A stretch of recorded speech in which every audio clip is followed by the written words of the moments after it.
ఒట్టి మాటలు గట్టి పెట్టో ఈ గట్టి మేలు తలపెట్టవోయ్ అని ఒక నాయకుడు చెప్పినట్టు మాటలు అందరూ మాట్లాడతారు. రిజర్వేషన్ దగ్గరకు వచ్చేటప్పటికి గతంలో ఆ ఉద్యమం చూసాం కదా, ఇక చాలేదు, అది అయ్యే పని కాదు అనే పరిస్థితి నెలకొనింది.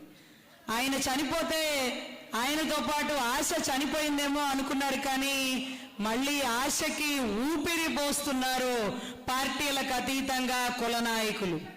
ఈరోజు బోండా గారు కల్దిరి రావడం, పార్టీలకు అతీతంగా జనసేన వాళ్ళు, వైసీపీ వాళ్ళు, బీజేపీ వాళ్ళు అందరం కూడా బీద కాపులం. మా బీద కాపుల పరిస్థితి ఏంటి? ఒక ఎస్ఐ కానిస్టేబుల్ గా మిగిలిపోతున్నాడు, డిఎస్పీ అవ్వాలనుకున్నాడు, ఎస్ఐగా ఉండిపోతున్నాడు. ఏంటి మా పరిస్థితి, మా బతుకులు? మా రాతలు మార్చే రిజర్వేషన్లు ఇస్తారా, ఇంకా కూడా పార్టీల వారు మమ్మల్ని వాడుకుంటారా అనే పరిస్థితుల్లో తిరుగుబాటు చెయ్యకపోతే ఇక కాకపోతే ఇంకెప్పుడు, ఇప్పుడు కాకపోతే ఇంకెప్పుడు అనే నినాదంతో ముందుకెళ్తే తప్ప ఊపిరి ఆగిపోయినా చిట్ట చివరి వరకు నా సిద్ధాంతం, నా నినాదం నా జాతికి చేసుకునే మేలు అంటూ పదవులు కోల్పోయినటువంటి వ్యక్తి గౌరవ ముద్రగడ పద్మనాభం గారు. కార్పొరేట్ స్థాయి నుంచి పదవి రాగానే సంపాదించుకునే వాళ్ళని చూసినాం. పదవుల్లోంచి ఎన్నో ఎన్నో స్థాయిలకు వెళ్ళిన వాళ్ళని చూసినాం.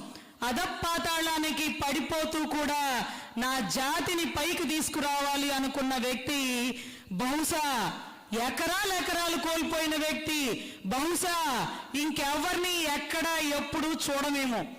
ఏమీ లేని స్థాయి నుంచి ఎకరాలు ఎకరాలు కొనుక్కుంటున్నటువంటి నాయకులను చూసినాం. చిన్న స్థాయి నుంచి ముఖ్యమంత్రి స్థాయికి వెళ్ళిన వాళ్ళని చూసినాం. మున్సూబ్ గారి మనవడు, వీర రాఘవయ్య గారి కొడుకు, నిజాయితీ గల్లా నా నాయకుడు ముద్రగడ పద్మనాభం గారు మరి ఎక్కడా ఏ స్థాయిలో కనుమరుగైపోయారండి? ఆయనతో పాటు పార్టీలోంచి బయటికి వెళ్లే వాళ్ళని, బురద చల్లే వాళ్ళని చూసాం, కానీ పార్టీకి రాజీనామా చేసి వెళ్ళిపోయిన గౌరవ ఎన్టీ రామారావు గారు ఒక అభినందన లేఖ రాసినారు. అయ్యా, నీలాంటి వాడిని కోల్పోతున్నాను, నీ నిజాయితీ లాంటి వ్యక్తిని కోల్పోతున్నాను అంటూ అభినందన లేఖ రాసినాడు. ఆ లేఖలో ఎన్నో పేర్లు ప్రస్తావించాడు. ఇది ఇక్కడ అప్రస్తుతం.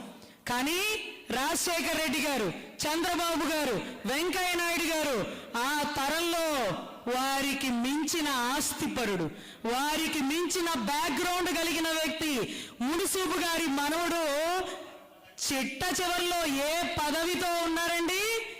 వారు ముఖ్యమంత్రులు అయ్యారు, ఇంకొకళ్ళు ఉపరాష్ట్రపతులయ్యారు. మరి మా నాయకుడు నిజాయితీకి బ్రాండ్ అంబాసిడర్ అయ్యాడు. ఏదా నిజాయితీ? ఏ నాయకుడి దగ్గర ఉంది? జాతకం కోసం, జాక్పాట్ల కోసం పేర్లు మార్చుకున్న వాళ్ళని చూసాం. మాట నిలబెట్టుకోవడం కోసం పేరు మార్చుకున్న వ్యక్తి మావోడు. అంతేకాక ఆ కుటుంబంలో ఆ తల్లి చెప్పమన్న మాట పదే పదే ఎందుకు చెప్తున్నానంటే, రమణ మహర్షులు చెప్పేవారు, ఆయన ట్రీట్మెంట్ని నిరాకరించారట. అంటే మంచంలో ఉండి మనం అందరం కూడా పరామర్శిస్తే ఆయన ఒప్పుకోడు. మనకి కష్టం వచ్చినప్పుడు పరామర్శించడానికే ఆయన రావాలట. నన్ను పరామర్శించేదేంటి?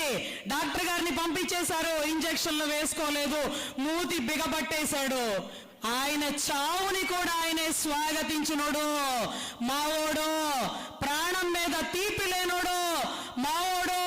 కాపు రిజర్వేషన్ కోసం ప్రాణాలు ఒడ్డి ఉద్యమాలు చేసి నిరాహార దీక్షలు చేసిన నా నాయకుడు. తార నింగికెగిసింది, నేల రాలల ఆశ మా అందరిలో నింపాడు. రిజర్వేషన్ కోసం ప్రభుత్వాలు ఎదురు చూడండి, ఇక అందరం కలిపి ముందుకొస్తాం. కాపులు ఆగ్రహిస్తే ప్రతిపక్షం, అనుగ్రహిస్తే ప్రభుత్వం. మరొకసారి గుర్తు చేస్తూ, పార్టీలకు అతీతంగా కదిలి వచ్చిన ప్రతి నాయకుడికి ధన్యవాదాలు. ఈ రిజర్వేషన్ ఉద్యమాన్ని ముందుకు తీసుకెళ్ళాలి.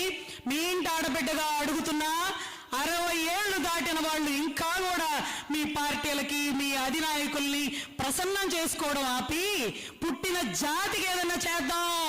ఇదే పుట్టిన తల్లి లాంటి కులానికి రుణం తీర్చుకోవడం అంటూ తెలియజేసుకుంటూ ధన్యవాదాలు నాకు ఈ అవకాశం ఇచ్చినందుకు. థ్యాంక్స్ అమ్మా. ఉమారెడ్డి రమణ గారు మాట్లాడుతారు.